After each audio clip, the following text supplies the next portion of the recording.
ഉണ്ടാക്കാൻ പോകുന്നത് വറുത്തരച്ച മീൻകറി. മത്തിയാണ് അതിന് വേണ്ടി ഉപയോഗിക്കുന്നത്. ചാള, തേങ്ങ വേണം. തേങ്ങ, പെരിഞ്ചീരകം, കറിവേപ്പില എന്നിവ ഇട്ട് നമ്മളതൊന്ന് വറുത്തെടുക്കണം. നല്ല ബ്രൗൺ കളർ ആവുന്ന വരെ വറുത്ത് അതിലേക്ക് നമ്മൾ പൊടികൾ ഇടണം.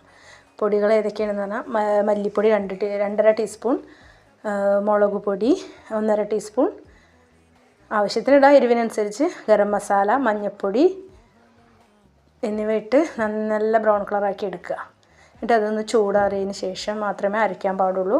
അതൊന്ന് ചൂടാറാൻ വെക്കണം. ചൂടാറിയതിന് ശേഷം നല്ല പേസ്റ്റ് പരുവത്തിൽ അരച്ചെടുക്കുക.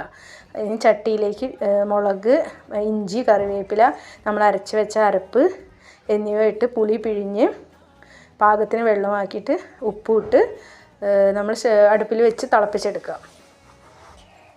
നല്ലോണം തിളച്ച് വരുമ്പോഴാണ് നമ്മളതിലേക്ക് മീനിട്ട് കൊടുക്കേണ്ടത്. നല്ല തിളച്ച് വരുന്നുണ്ട്. അപ്പോൾ നമ്മളതിലേക്ക് മീനിട്ട് കൊടുത്തു. മീനിട്ടതിന് ശേഷം നല്ലോണം ഒന്ന് വറ്റിച്ചെടുക്കുക. പാകത്തിനാക്കി വറ്റിച്ചെടുത്ത് അതിലേക്ക് നമ്മൾ ചെറിയ ഉള്ളി അല്ലെങ്കിൽ സബോള അരിഞ്ഞ് കറിവേപ്പിലയും ഇട്ട് താളിക്കുക.